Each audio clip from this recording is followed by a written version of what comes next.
please join our other two kind of events.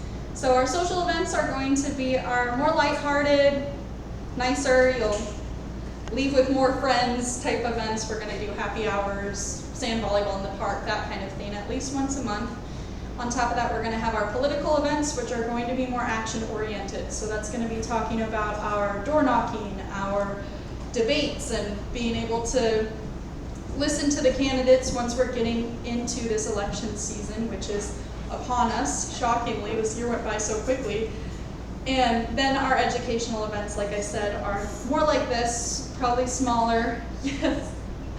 I have gotten a request from the floor to give a shout out to Mr. Jerry Friedel. He is running for mayor of Fountain Hills, and thank you so much for joining us tonight, Jerry. You're welcome. Yes. He does have his signature form available. If you are a Fountain Hills resident, please consider helping him get on the ballot.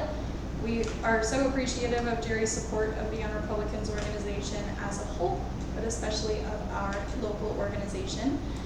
For Peaks Young Republicans, with that in mind, we are a local chapter of a statewide, well, a national organization. Why ours was started in the 1850s and actually was a big helper in getting Abraham Lincoln the nomination for Republican president. So we've been around for a really long time.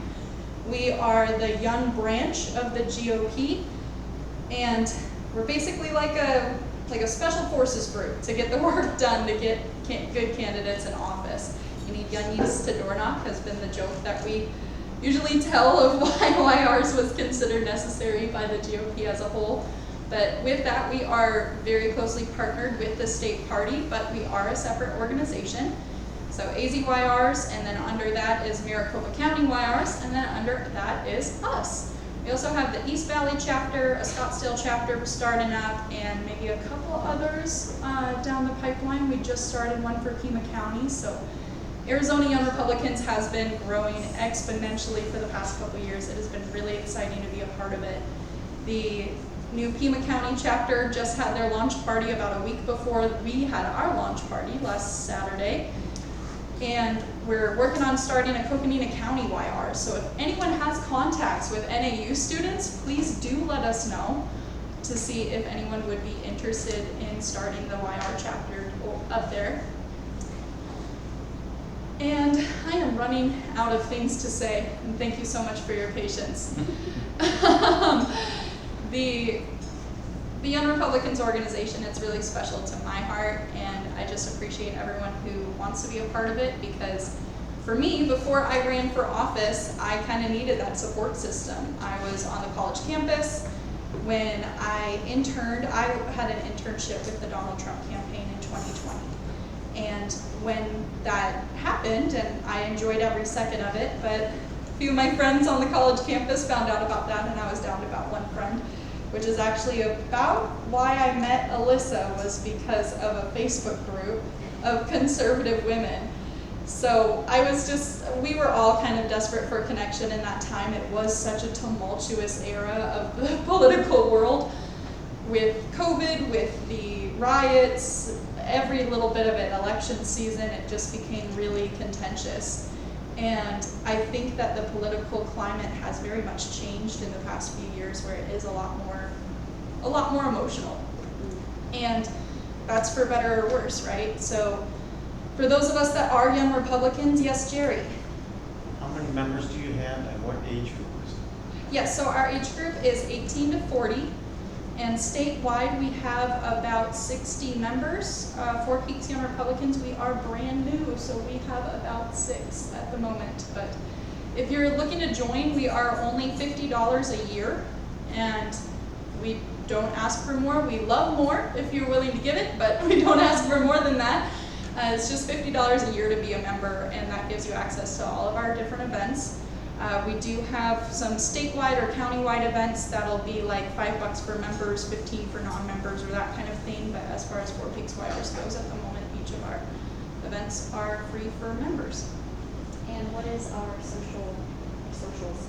Yes, our socials, you can find us at 4 Peaks YR, and spelling the word FOUR, Peaks YR, on Facebook and Instagram, and then on Twitter, I think we're 4 as in the number, 4 Peaks YR. And you'll be able to find us. We use the logo you see on the paper there, casually bringing your attention to the donation QR code if you are willing to do so. That is how we're able to put on our events and how we're able to keep membership so low for this statewide organization. So we appreciate all of your support. Yes, Jerry? Where do you take your members from for this particular club? Legislative District 3, so that is the northeast portion of Scottsdale, Fountain Hills, Rio Verde, and Cave Creek. And that includes the unincorporated area, and I think also the Yavapai Nation. All the way to New River, Anthem and Yeah. New River. Yeah. Yes, Anthem and New River as well, thank you. Think to that northern border of Marion County. Yeah. Yes, All the way up to 17. so it's a Pretty big. very large district, and if you are slightly outside of our district or slightly outside of our age range, we do also have associate memberships. And we have 3 different types, one for outside the district, one for under 18, and one for over 40. So please do contact me if you are interested in any of those options. And that's a great way to support the club, and it gives you that discounted access to our upcoming events. Speaking of upcoming events, we'll be doing something on October 27th. It's going to be a larger event over in Cave Creek. We want to give our full district some love, so if you're willing to travel with us, we are so excited to do our first event outside of Fountain Hills. We started off in home base, right, where we're all familiar, and now we're growing into other areas. So we're very excited for the October 27th event. We're working on confirming speakers, so you'll see more details on our social media and on the Arizona Young Republicans website, and you'll probably get an email as well. Any other questions, Jerry? Do you know how many people in your area would be eligible to join your club? We do not have that exact number yet. We actually are trying to pull that from the GOP database, so that is to be determined. There's been a need for some time in this area, so we're really excited to get a chartered organization on its feet. And I think, kind of like what I was saying earlier, I think young Republicans are really craving that connection from others their age and others that are like-minded. So that's part of the reason that we have that social branch.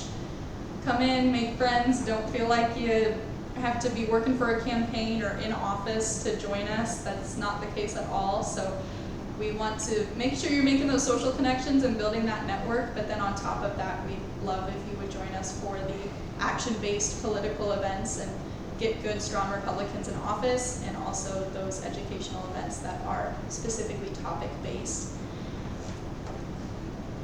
We are at 6:16. We are getting there. So I guess we could open it up for like a mini Q&A, or actually, you know what, I'd really like to hear from everybody who hasn't already introduced themselves to just give a little quick spiel about who you are, why you're to Congressman David Schweikert. We are so excited for him to join us for this speech on the federal budget and Social Security.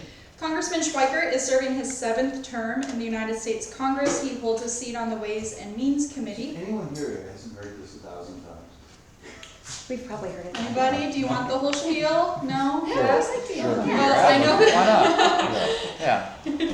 And he is the current chairman of the Oversight Subcommittee as well. Among his legislative accomplishments, Congressman Schweikert was instrumental in authoring and passing H.R. 1, the Tax Cuts and Jobs Act, which reformed an outdated tax code resulting in incredible economic growth, millions of jobs being created, 50-year record low unemployment, and increased revenues.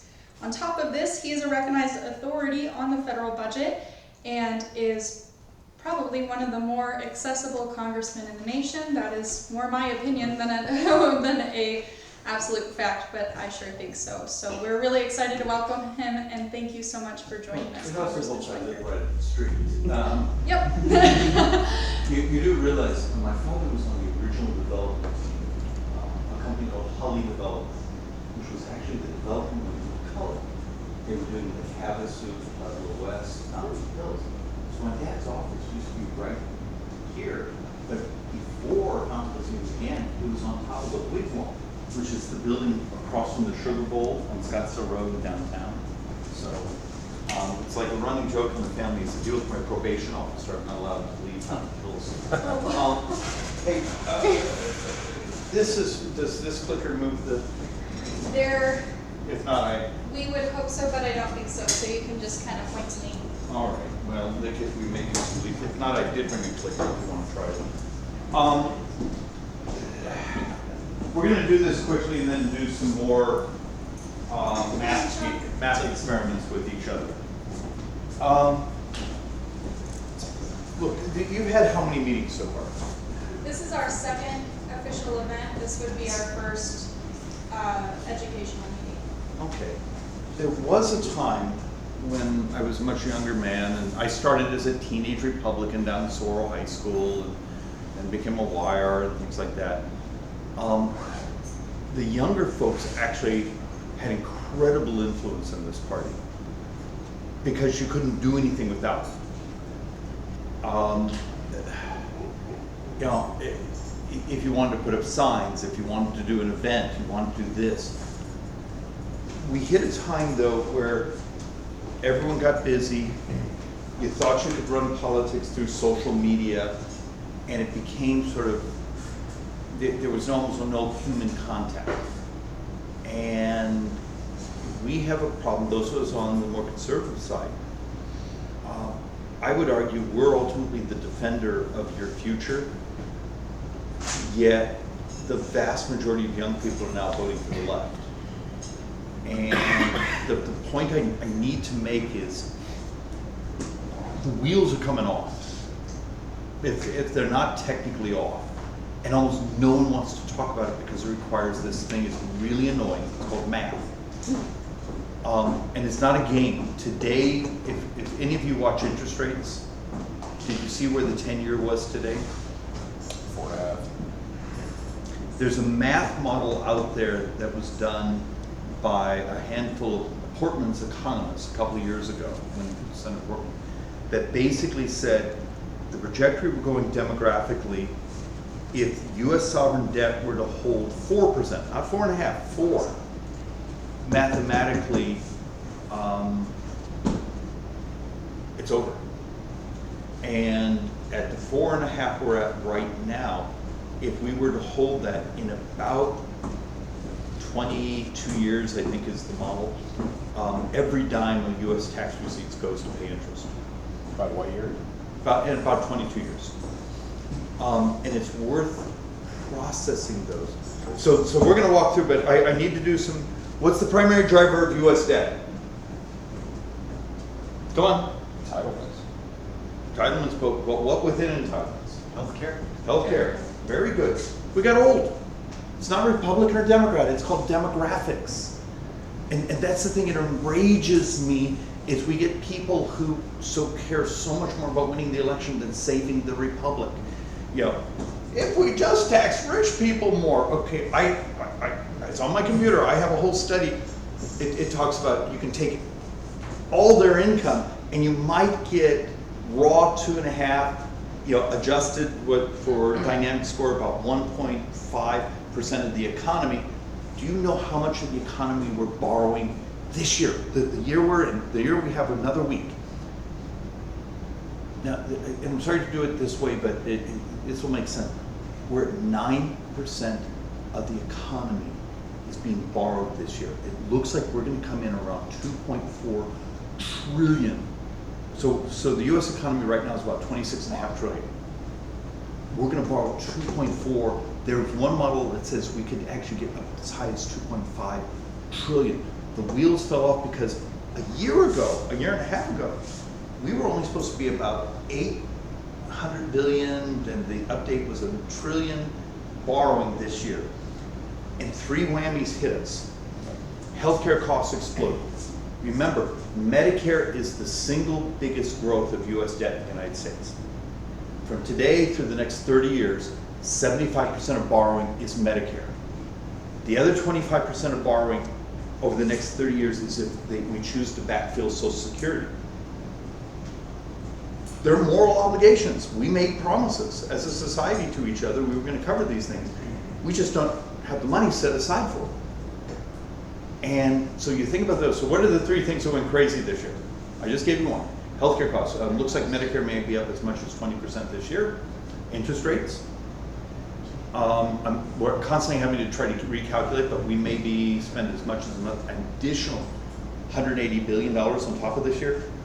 To give you where, thought experiment. Next year, defense is going to be about $825 billion. We expect interest next year to be about $800 billion.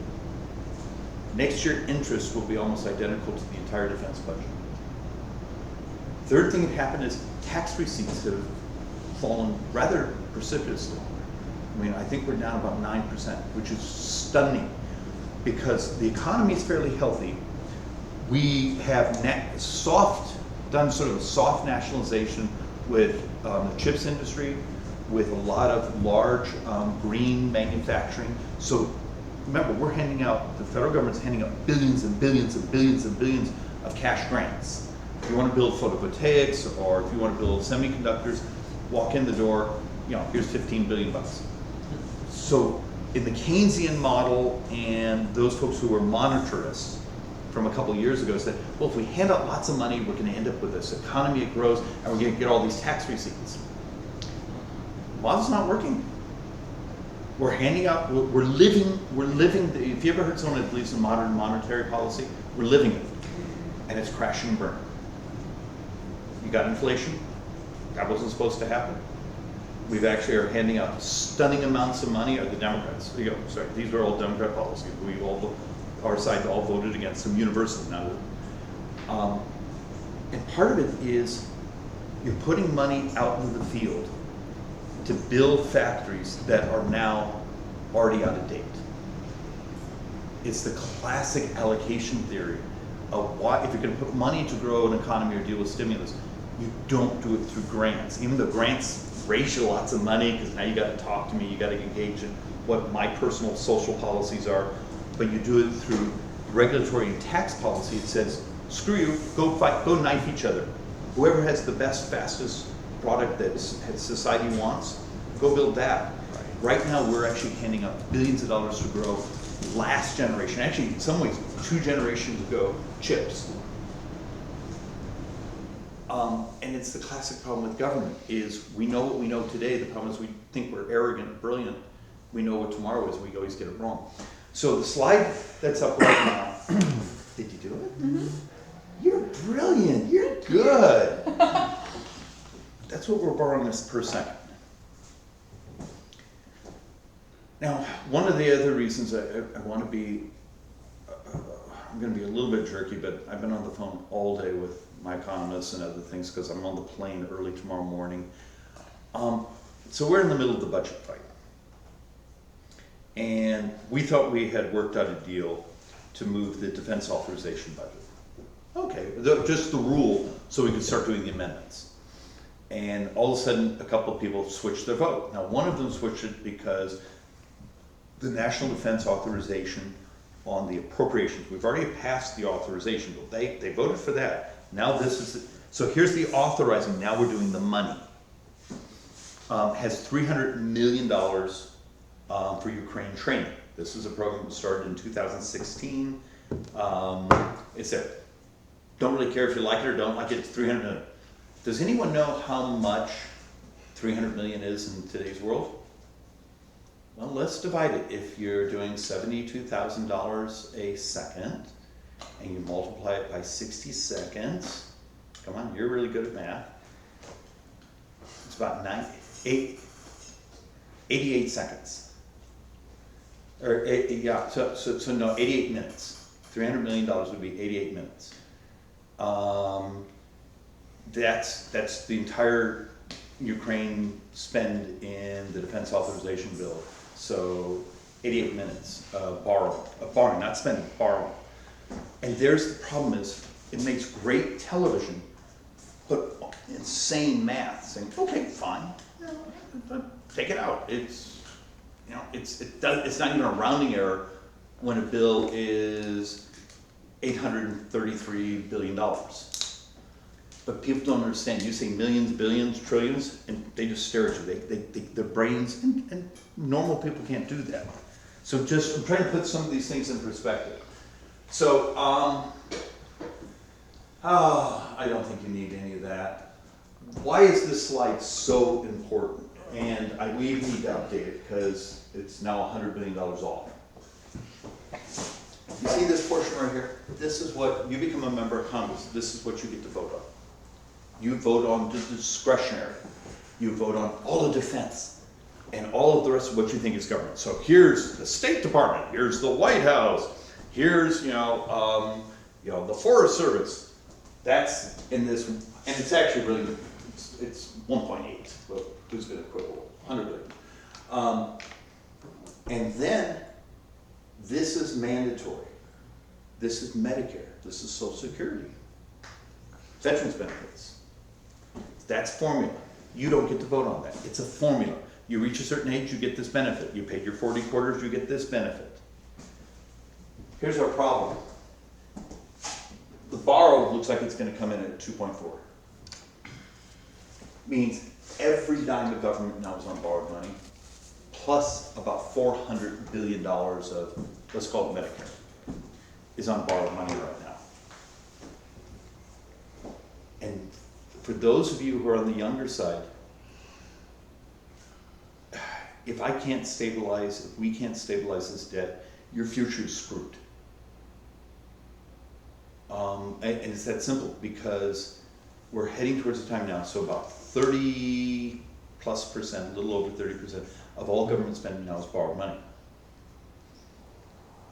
And it just piles on itself and piles on itself. And now we've hit this interest rate curve where we're now paying 3-4 times what we were paying just a couple of years ago in interest. And there's a model out there, it basically says, in 2 decades, we have to double all US taxes, everything, just to maintain baseline services. And I'm going to show you some slides that turns out taxing rich people, we may have to raise taxes. I think it's horrible economics, but it brings in a fraction of what people think it does. And so I'm just gonna match it. So one of the big proposals, this is the big Bernie Sanders, Elizabeth Warren, some of our hard lefties saying, we need to take those really, really rich people and sweep parts of their unearned capital gains. So this person owns, I own $100 billion of Amazon stock. Now today it's up, tomorrow it's down, but every year going, you owe us 8% of that. Wealth tax. Yeah, it's probably unconstitutional. It'll be in front of the Supreme Court next year. Because if you actually read the 16th Amendment of the US Constitution, which created the income tax, it basically says your income.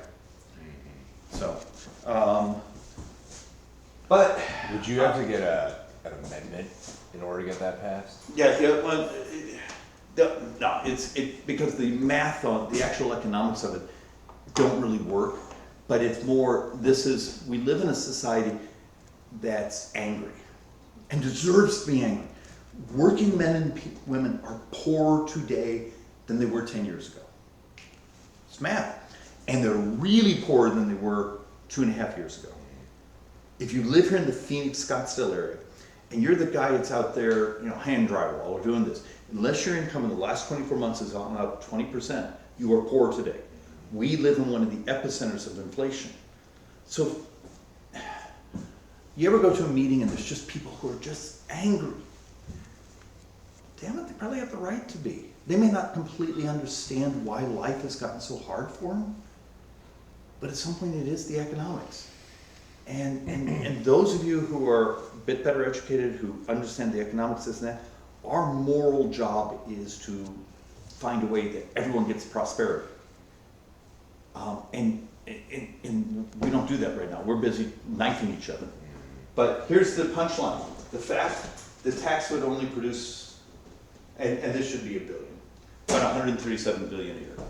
But just if like the Liz Warren wing gets what they want and they want to go down this path, would they have to get an amendment in your opinion? Yeah. Well, it matters how the Supreme Court rules next year. Yeah, if they rule against it. But if they rule for it, Yeah. then I don't think that sort of tax would pass. More likely at the end of the decade, when the wheels fall off, we'll go to a VAT. That's one of my fears. Okay, just a point of reference. There's one of the big things the president talked about in his election was, if, you know, people over $500,000 income, they should pay, you know, much higher taxes. It's only fair. Okay, confiscating all income over $500,000. So not taxing it, just take it. You made $501,000, we get the one. Federal government gets the next dollar. The next dollar, just you take it all. Wouldn't even come close to, remember we're gonna run about a $2.4 trillion deficit this year. But, so this slide's already old. It shows you how fast the numbers have gone against it. This slide was only made about 3-4 months ago. It shows you how fast this deficit has grown. Versus is about $500 billion. So even if you engaged in the rhetoric of envy, everyone that makes $500,000, if you make a dime over, we should take it all. Okay? Problem is, we're going to borrow $2.4 trillion this year. It would produce, and this is actually a static number, not even dynamically scored. This is assuming we get to take every dime over 500,000 and you don't change your behavior. So you know the number's absurd, but that's a static score. And it gives you a sense of, but this is the political life. If you go to a meeting, when I get my leftist protesters, just tax rich people, and I have a whole series of slides on this, and they look at you, that's Republican math. Oh, okay, guys, but it came from the administration. I have a whole series of slides that came from the Biden administration showing this stuff. But it doesn't matter because it's not satiating their envy. Shoot. I'm surprised you guys haven't mentioned about the whole, there are rich people can use tax loopholes to get around it though, so. It's, a bunch of the loopholes have been shut. That was one of the things when we did the 2017 tax reform. We took away a bunch of the games you used to be able to play. So the deal was, we're going to get lower rates.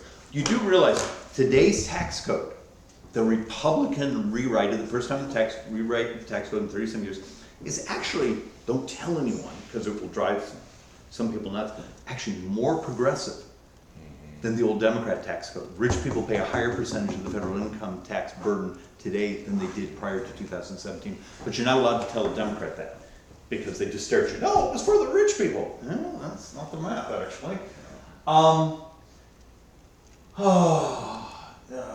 Okay, this one should terrify you. And let me put this in perspective. I have to get up. I'm doing CNBC at 4 a.m. tomorrow morning. Oh, great. I think heading to the airport. One of the things I'm incredibly worried about, and I can't get anyone else to pay attention. You've heard that the United States has like $33 trillion of debt. Anyone hear that little story?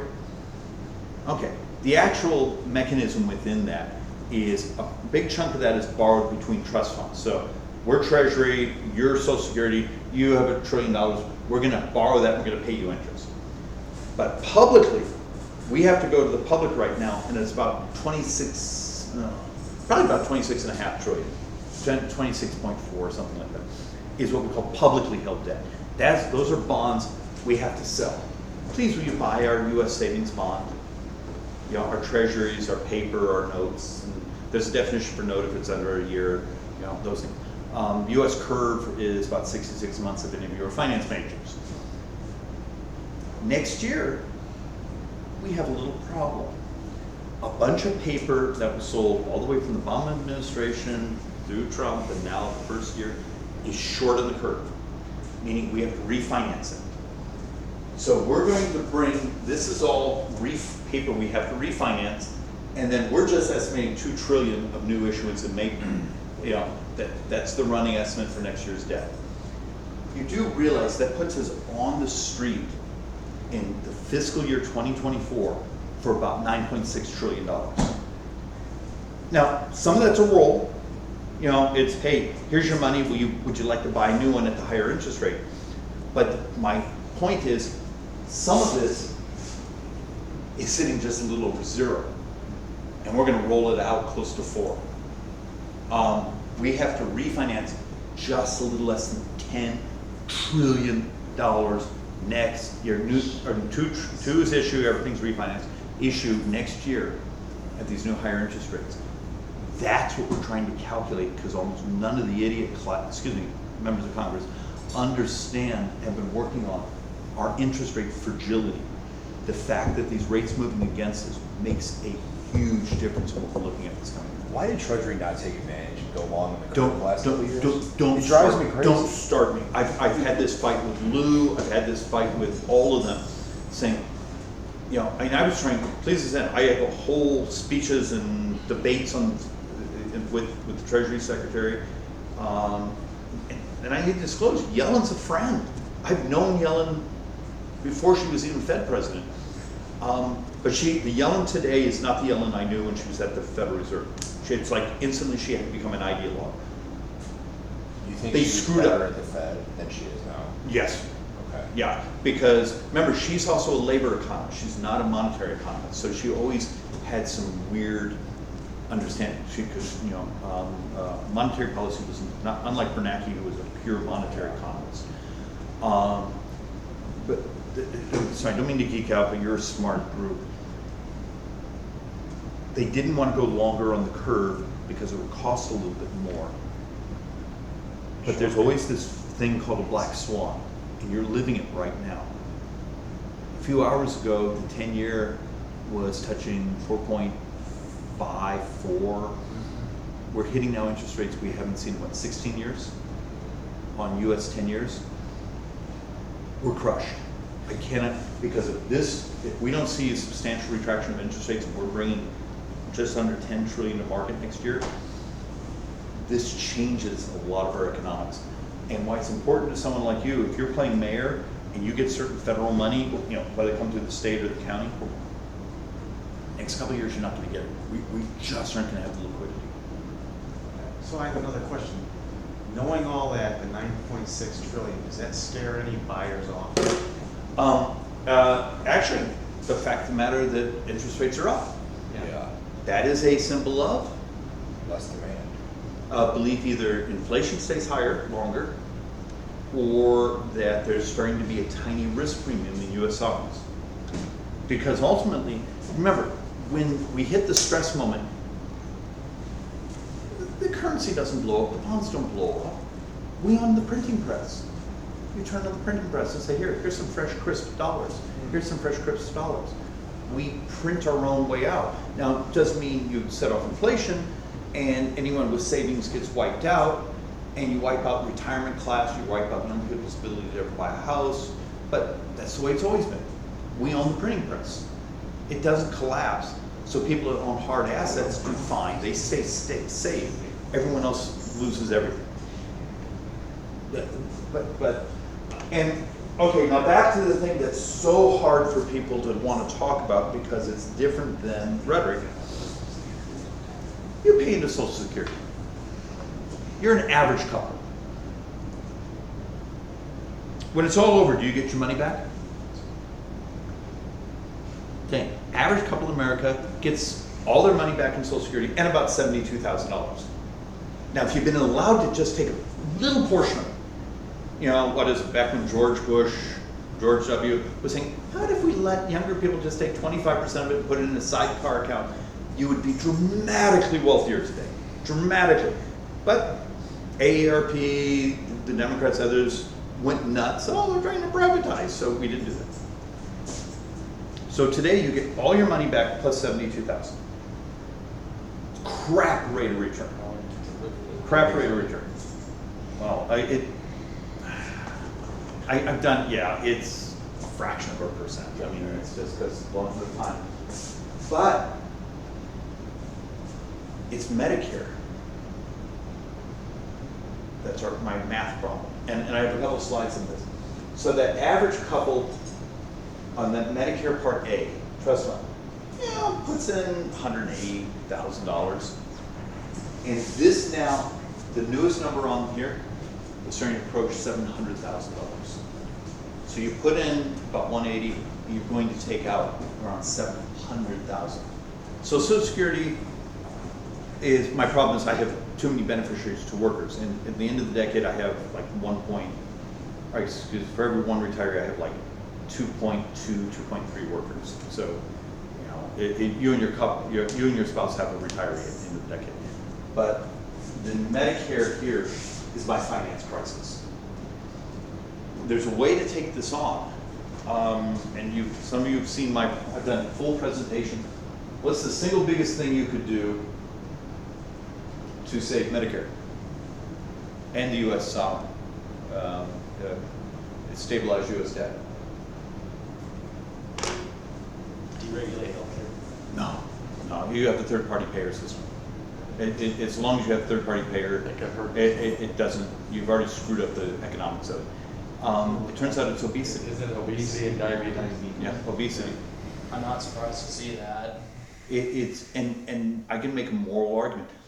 Look, the financing of the Obamacare, this is where people make a mistake, and this is where I'm going to ask you to think like revolutionaries, are people that went to school.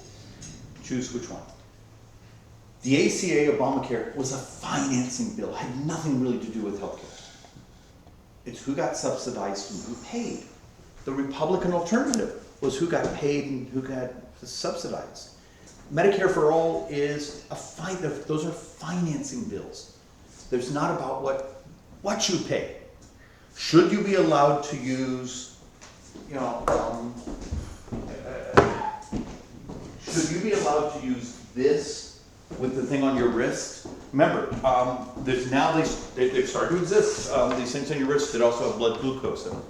So you can have blood glucose. If you have, your heart rate, your temperature, this and that, you actually have a medical lab on your wrist. Yes, This is your primary care physician. that is correct. And it's so many data points because it's tracking you 24 hours a day. Should the algorithm be allowed to write your prescription? Statistically, it's more accurate than human. Wow. And that drives a lot of my medical professional friends nuts, but they'll whisper in your ear saying, yeah, you're right. But the fact of the matter is, you could start to crash the price of healthcare and make it more accessible for everyone if you'd legalize the technology. Because right now, that's illegal. The thing that exists, and it's existed for 5 years, it looks like a kazoo. You can blow into it. I was gonna ask you about that. Yeah. You can blow into it. The newest version, her newest version there, it's in the lab right now, picks up like 25 dead cancer proteins. When a cancer cell dies, it throws off a dead DNA strip. So you blow into this, and it says, hey, you have this category of flu. We just bounced off your medical records. We're ordering your antiviral. Lyft is going to come drop it off of your house in 2 hours. That's illegal. Insane. But it exists, and it's illegal. Because of lobbyists? Telehealth for 3 years was the most lobbied against technology in America. Loss of control. And it's not who you think. It turns out it wasn't the hospital lobbying against it. It was the real estate, it was the REIT, the real estate investors who had bought the land underneath the urgent care center, who were fearful that you'd cut down the number of people walking in the door. The only reason you had telehealth the last couple of years was when the pandemic hit, they took my telehealth legislation, which I was never going to get a hearing on. I mean, I got to, remember they ran millions of dollars of attack ads. Schweikert's trying to take away your relationship with your doctor. Those ads were about telehealth. You used to get the crap kicked out of me because I was trying to make your life more convenient, and turns out the technology was more accurate, and we've already started to roll that back. Slowly, they've been rolling back, because one of the things that crashed the price of telehealth was the medical professional you talk to could be anywhere. Right. So across state lines, and so, okay, now this one,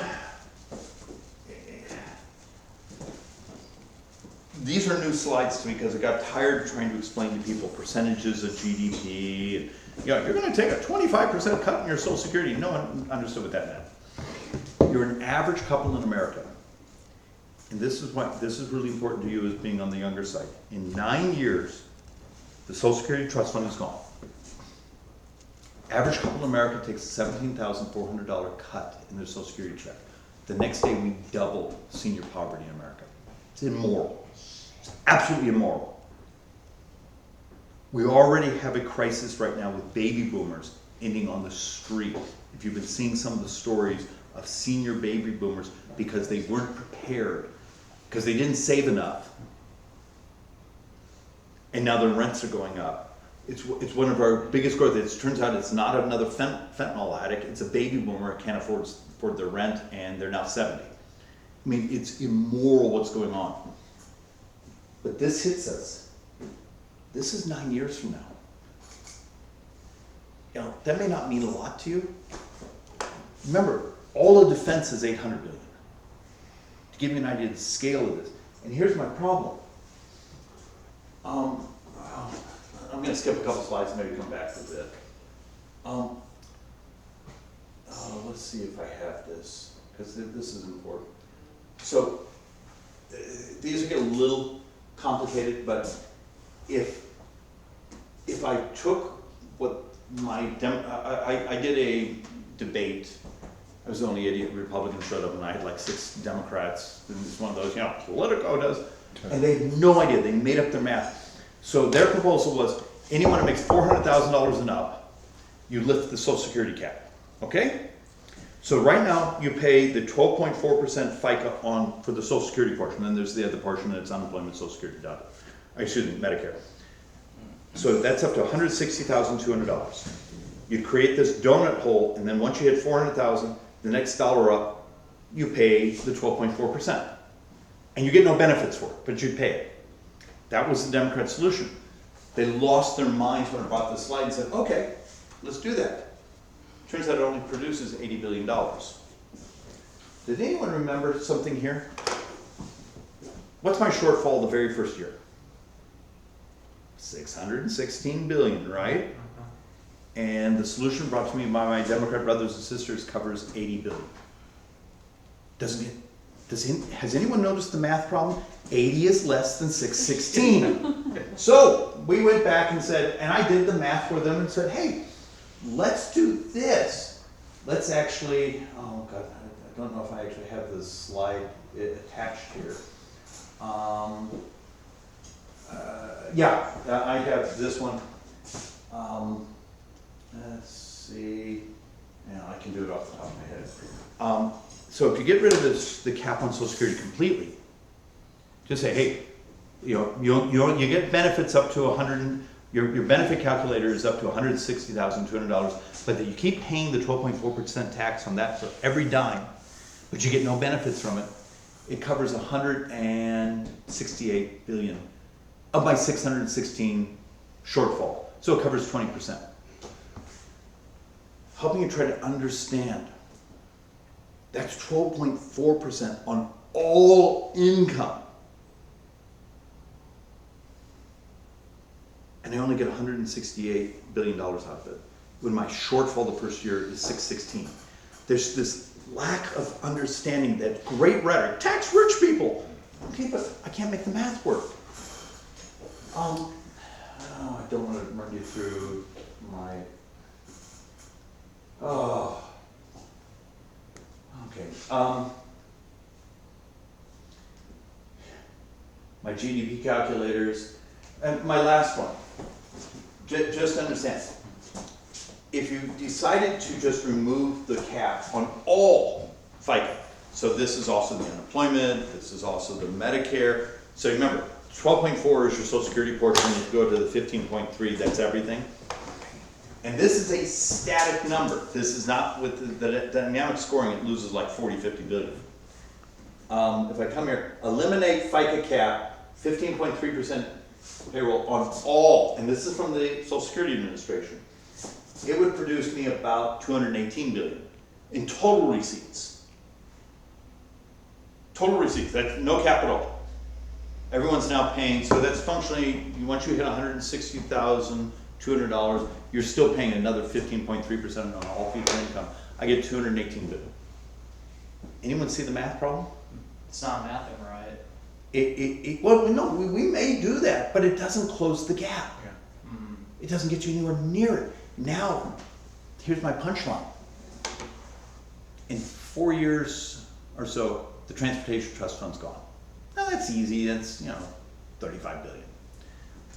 In 7 years, the Medicare Part A Trust Fund's gone. And, for hospitals, that's 40% of the spend on, because remember, Medicare has the hospital portion, the doctor portion, the drug portion, A, B, C, D. you know, and D is sort of the supplemental. That's gone in 7 years. And then the big kahuna Social Security, which has gone in 9 years. And that's happening at the same time. Remember, these trust funds still have money, and we're gonna run 2.4 trillion borrowing this year. Anyone see a potential nightmare? And yet, I gotta take you back, because this is the punchline. You are gonna see all sorts of theatrics. People crying and whining on television, we need to cut, which we do. I have a dozen proposals on how to cut.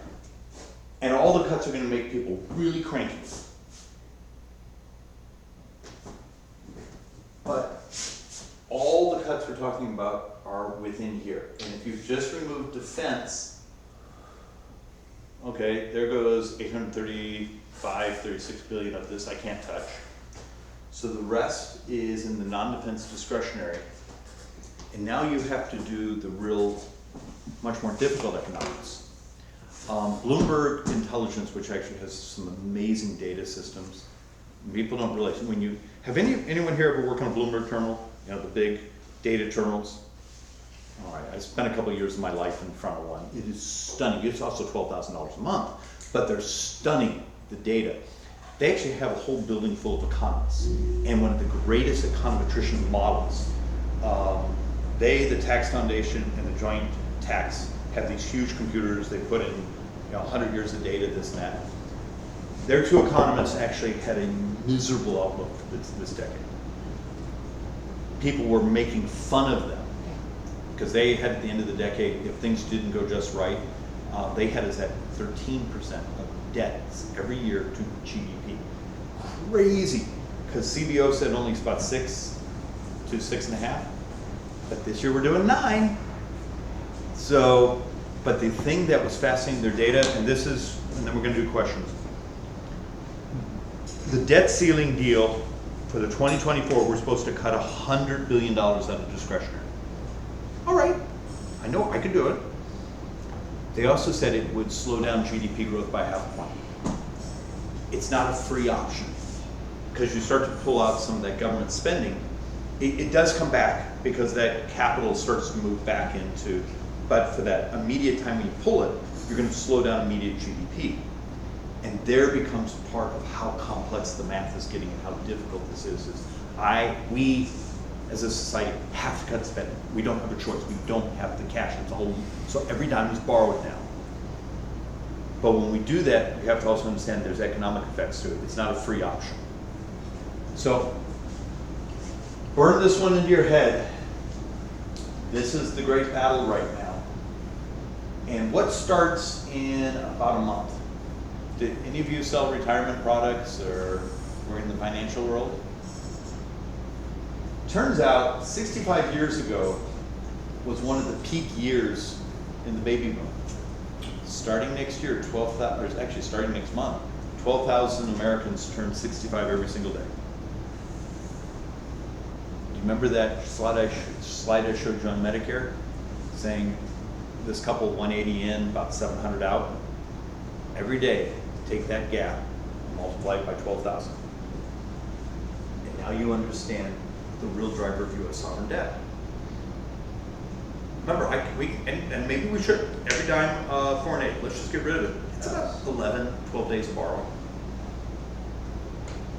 We don't, because politicians have lied for so long to us. It's waste and fraud, it's foreign aid, it's tax rich people. We've gotten ourselves over the barrel and we're running out of time.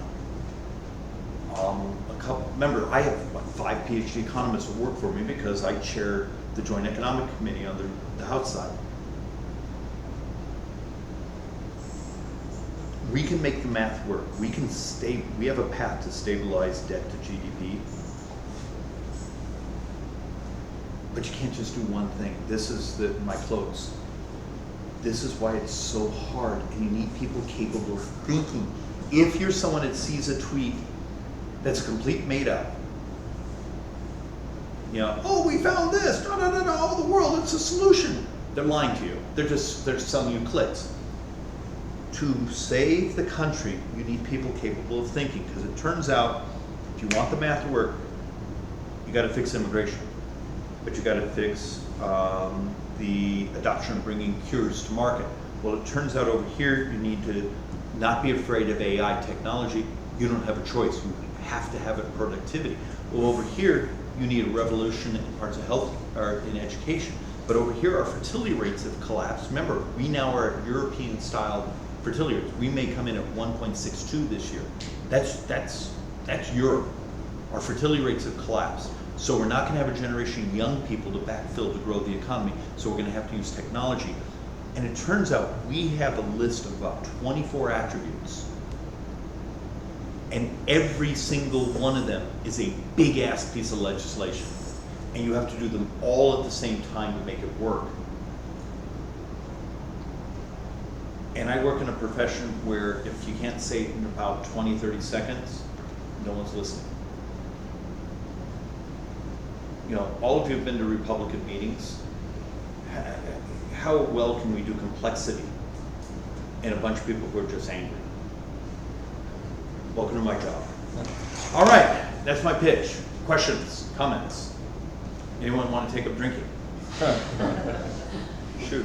We had one write-in question from someone who is going to be watching the recording. They're celebrating Yom Kippur tonight. And that is regarding your tax policy. I assume he's talking about HR 1. He's wondering why the tax law has an expiration on it and why bonus depreciation and full tax write-offs were not made permanent. A couple reasons. First, let's walk through depreciation of research and development and expensing. So you go buy a new piece of equipment, you get more productive. Instead of depreciating that new widget maker over 7 years, you got to take it in 1 year.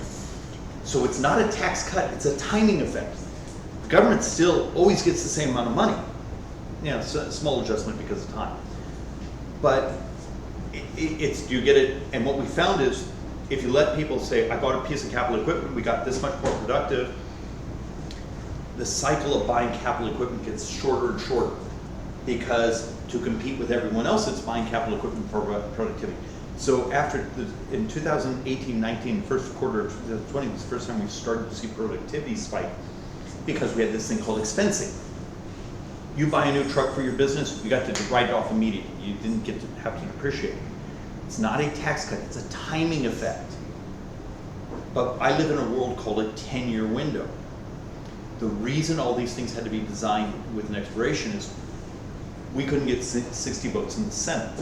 So it had to be done in what they call a reconciliation box, which is a legacy from the 1974, oh, thank you. This is non-alcoholic. I don't drink, but I'm seriously thinking of taking it up. 1974 Budget Control Act was designed, and one of the rules was if it's budget and looks like everything operates within that budget, you only need 51 votes in the U.S. Senate. To make the math work, because it's 50, you know, had to be within a budget box of 10 years, you had to have all these things expire. I think there was this intellectual thing, well, everyone's going to extend bonus depreciation expensing. I mean, the Democrat, it was Barack Obama's economists also liked it as much as Milton Friedman. I mean, it was just one of those things that everyone knew it was good economics.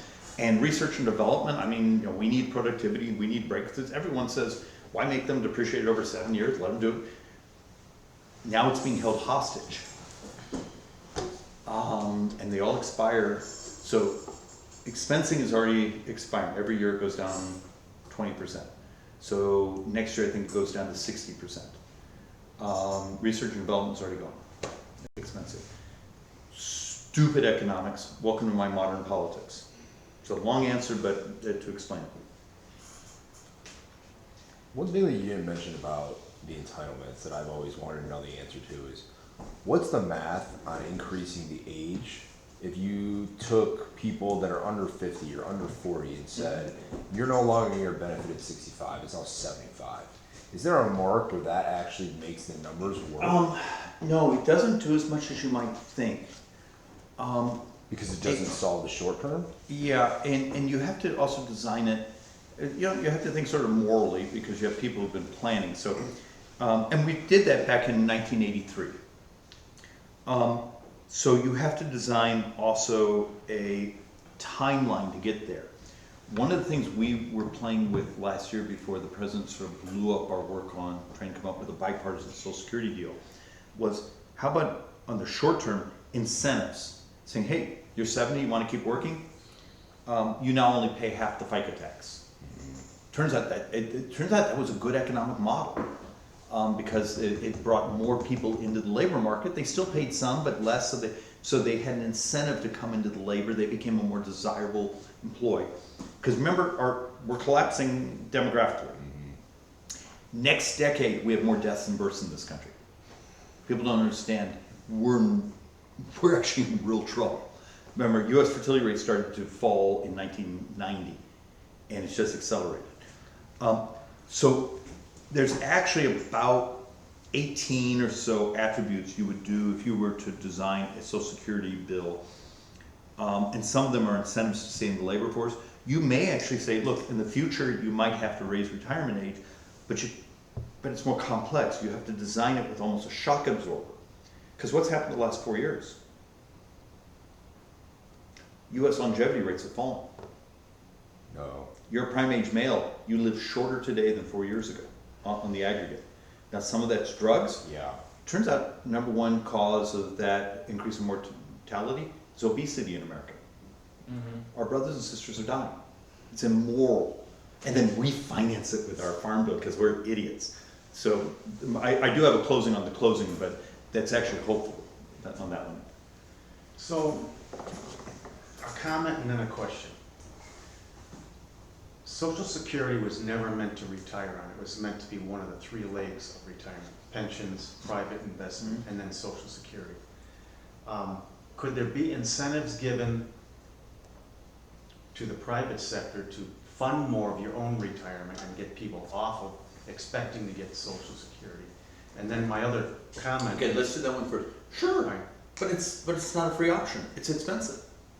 When we make the slightest change on 401ks, it's stunningly expensive.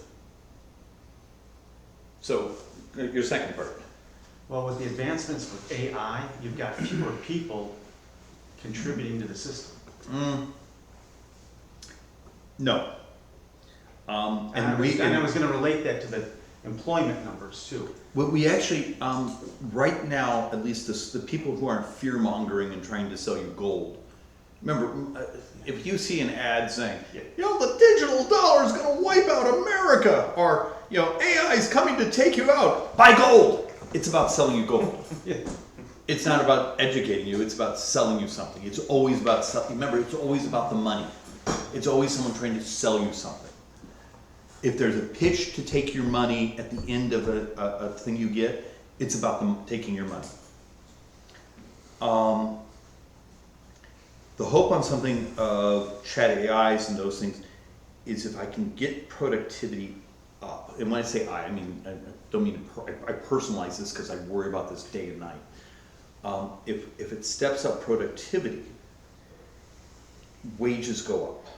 And they go up faster than the mean, meaning the wealth of the country goes up. And that, having a wealthier, prosperous country, helps immensely.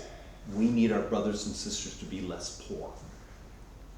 And it's moral. So AI actually has the chance to actually really help us as a society. It helped to pick up where we have a shortage of medical professionals. But also, like I'm going to ramble for 30 seconds. We're doing a project with the IRS. That's one of the things I oversee. To use, I can't figure out how to fill out this form. Well, Martha, let us walk you through it. And you're actually talking to chat AI. And the chat AI is going to stay on the phone as long as Martha needs help.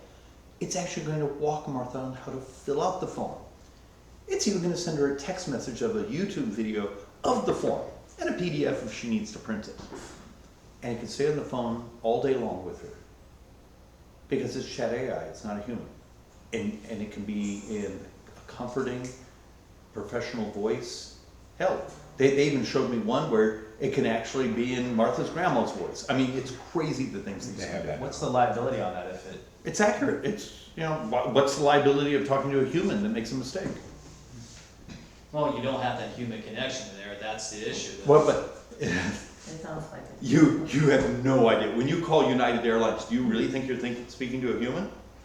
That's actually a chat AI. And it sounds so professional.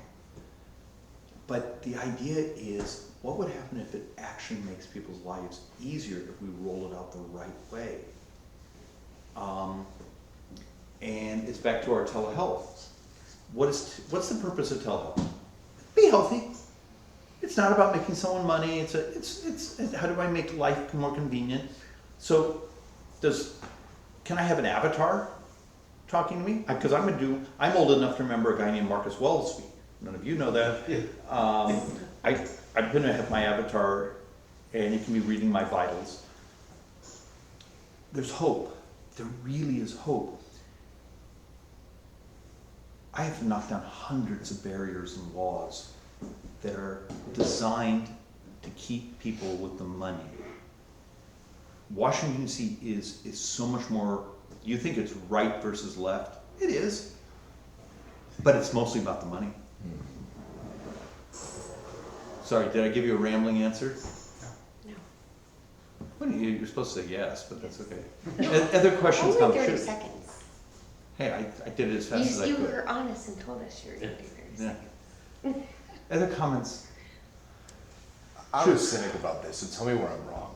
I just feel like the only way to get out of this is if they force interest rates back to zero and inflate this away. But you can't. Let's say you have the Treasury somehow flood the market with liquidity. The Fed really has its dominance on the short end of the curve, not the long end of the curve. Because longer end of the curve, I expect inflation. But right? they twisted back in 2012, 2013 and bought down the long Well, end. they bought tremendous amounts of the Right. paper, creating a shortage. So right now, the Federal Reserve is losing billions and billions and billions and billions and billions of dollars every month. People don't realize the Federal Reserve is actually negative. I'm creating a controversy. I try not to go into my super geek. In previous couple of years, the excess proceeds from Federal Reserve would be $100, $200 billion a year, and it'd be then transferred over to Treasury, because they were making the arbitrage on the bonds and excess deposits. Right now, the Federal Reserve is, if you had to do mark to market, would be upside down by billions of dollars. Just like It all the would be banks. Silicon Valley Bank. You'd have to shut Yeah. it down. Because the debt, all those bonds they held were at, 0.3% interest, and today the mean interest is 4%. Those bonds are upside down. So there's a debate going on right now whether the Federal Reserve might actually have to do a capital, they don't actually take the capital, but they force a higher reserve requirement to the banking system. And they hold, and the banks hold that money because and the Fed's able then to say, see, we have the capital, it just happens to be sitting in Bob's bank somewhere in Wichita. And that's the idea of how the Federal Reserve actually works. It's they lay claims on banking deposits.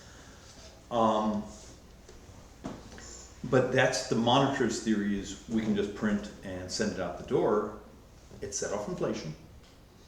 And then you had a Congress spend like crazy. Inflation Reduction Act, CHIPS Act, all these other things. We pumped another couple trillion in cash out into the economy.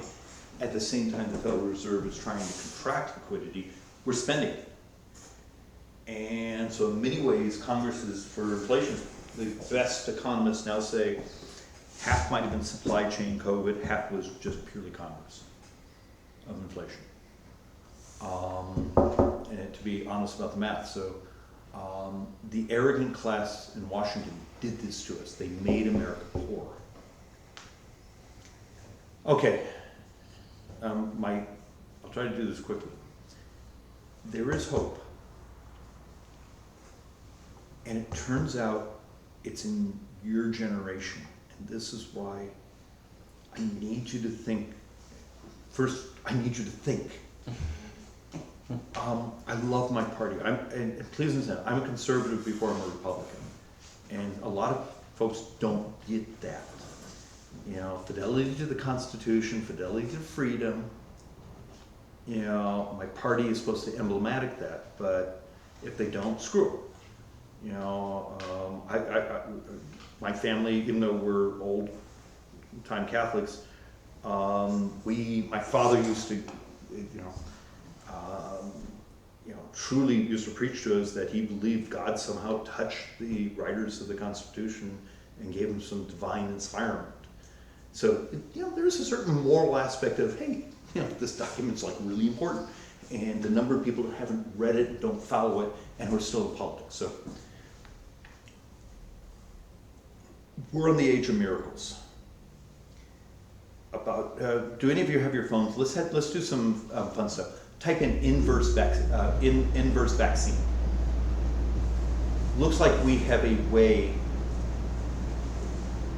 There is a vaccine in trials right now that may take care of multiple sclerosis, that may take care of these autoimmune diseases where your body's killing you.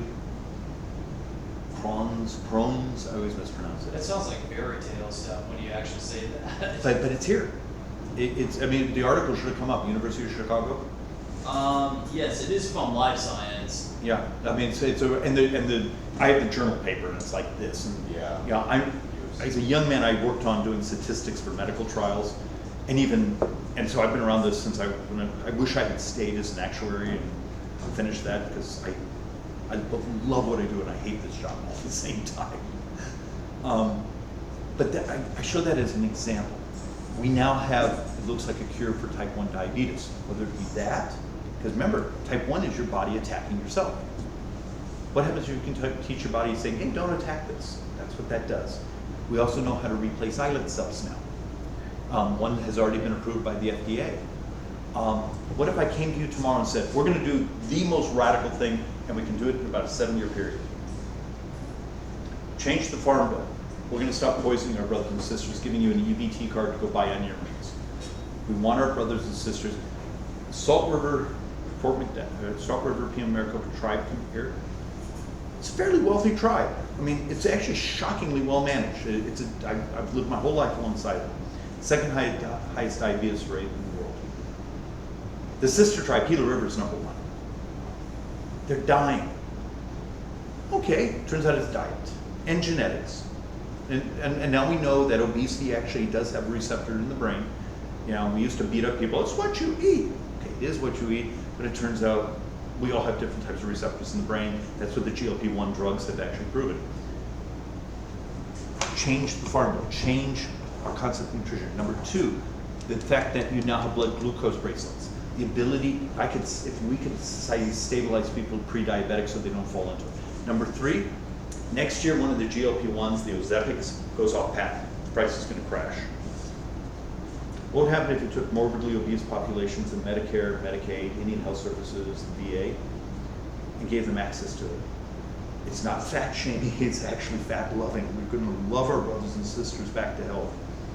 Turns out it's hundreds and hundreds and hundreds and hundreds and hundreds and hundreds of billions of dollars of savings on the tax side. It picks up productivity, populations that can participate in the economy. If you actually geek out on this, go get the Joint Economic Committee, which I'm the chair of the Republican side. Joint Economic Committee Republican report from 2 months ago. Go to chapter 3, it's an entire chapter on obesity. We're the first idiots ever to put it on paper. It took us months. Did I mention I have 5 PhD economists? It's a few $1 trillion over the 10 years. Remember our numbers here? Doesn't solve my problem, but it starts to stabilize our debt to growth, debt to GDP, by our brothers and sisters not dying and having to spend huge amounts of money on healthcare for them. Remember, the majority of healthcare dollars come through government. Back in the late 60s, we made a decision in society we were going to have government healthcare.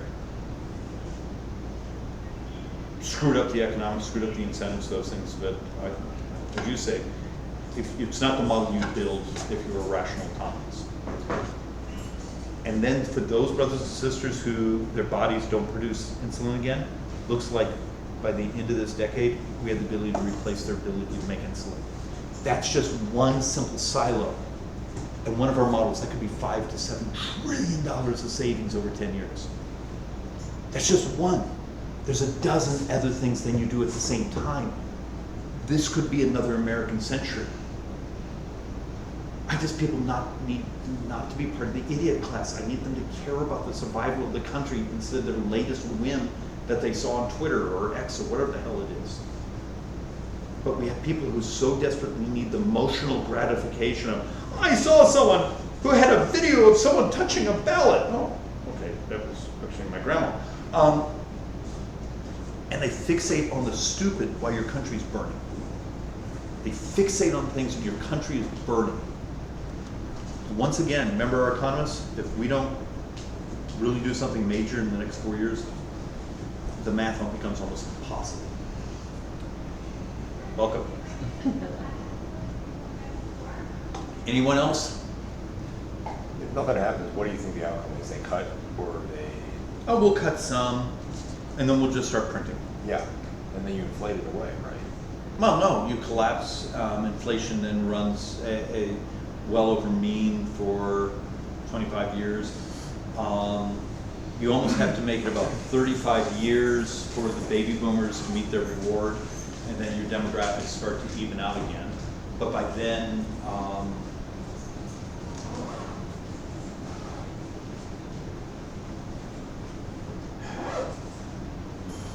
there's some very sort of dystopian. Are you 1920s Germany? No, you're not, but actually what you do is you probably have long run, and when I say long run, I mean decade long run, stagflation. Okay. Just wages don't go up, people get poor, little Quality of poorer. life just goes down. Yeah, people get a little poorer every single day. If you're a retiree, you're screwed. Right. If you're a young person trying to build a family or those things, if you're not incredibly well educated or those things, you're screwed.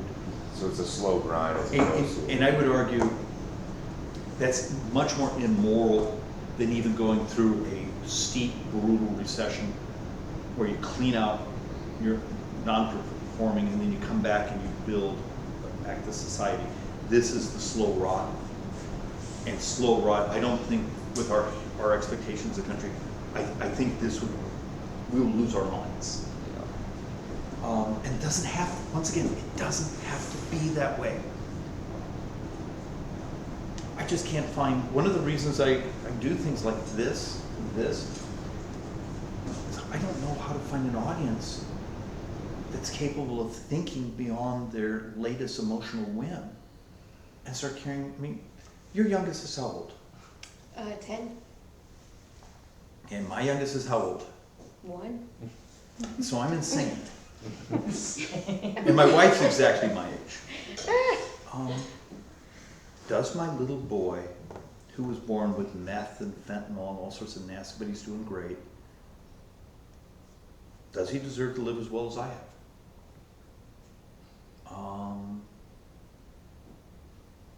No, and that's almost the moral decision because we're sure dumping a lot of debt on top of him. And so everything's about productivity. So if you get someone that's terrified of AI, I need you just to smack them as hard as you can and say, you don't have a choice. You don't have a choice. You know, it's okay to be worried. You just don't have a choice. You know, it's because we have to run fast. If you're terrified of a talent-based immigration system where you bring in lots of smart people instead of importing poverty, I mean, the most immoral thing that's probably happened in decades is the fact is we've crushed poor people in this country. The working poor, we've brought in millions of people with similar skill sets. We will suppress working poor wages for a decade. But the fact of the matter is, the whole world is knifing us for talent-based immigration because in the 80s and 90s it was hydrocarbons, then it was rare earths, and now it's smart people because the entire industrialized world has had a fertility collapse. We are going to knife each other for smart people. And smart people turns out to be a carpenter who actually knows how to do a measurement, to a synthetic biologist. I mean, hell, when even Japan now is opening up to visas for immigration for people with talent.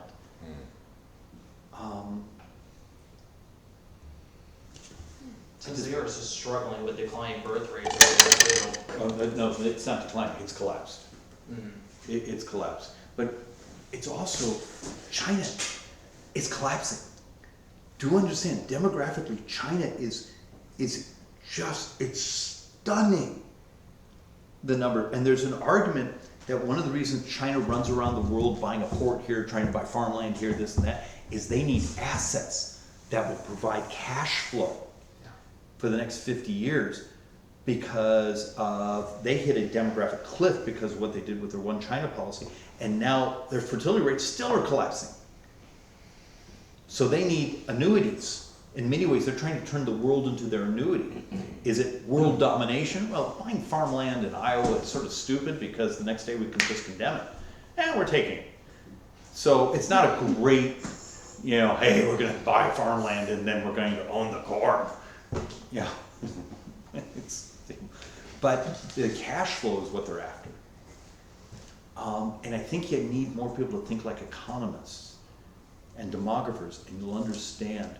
You'll also be terrified how ugly the math is.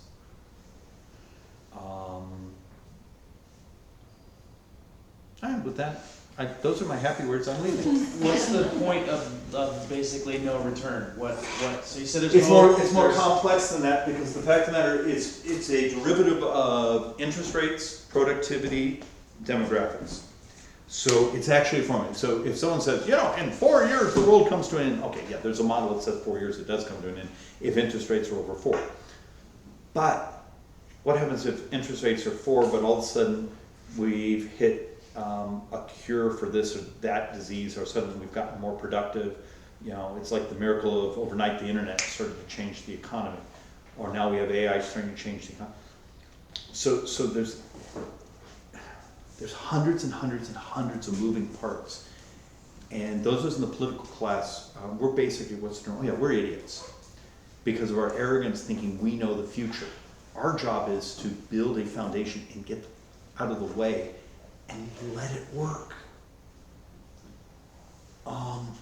That's what being a conservative is. It's freedom to succeed, but it's also freedom to fail. But there's a path, and for those of you in local government, particularly, of the $700-something billion that is non-defense discretionary in the 2023 budget, $310 billion of it was transfers to state, local, municipal governments. Yeah, those days are done. They're not done, because the problem is many of our programs we as Republicans love. I mean, PILT, payments in lieu, so the federal government owns all this land in Arizona. Should they have to pay taxes on it? They own our land. Should they have to pay taxes on it? Sure. Yeah.